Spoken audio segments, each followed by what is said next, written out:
Vēstulē norādīts, ka naudas neatmaksāšanas gadījumā gaidām tiesu darbi. Pauls šodien saņēmis Latvijas Krājbankas administratoru parakstītu vēstuli, kurā norādīts, ka banka, izmaksājot kompensāciju, kāda pienākas bankas maksātnespējas gadījumā 70 000 latu, pārmaksājusi viņam 100 latus, kuri 14 dienu laikā Paulam jādod. Pretējā gadījumā tiks celta prasība tiesā. No sākuma es domāju, ka man te kāds kaut ko nes cauri, ja, kad pēc tā, kad manim ir nozākt milzīgi līdzekļi šajā bankā, pateicoties mūsu tai neizteiksmīgai valdībai, kāda viņi mums te ir, ja, tad pēkšņi izrādās, ka es esmu Krājbankai 100 latu parādā.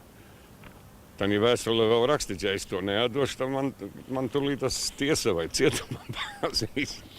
Tad interesanti, uz cik gadiem jāpaies cietumā tos, kas man nozag to naudu. Ja?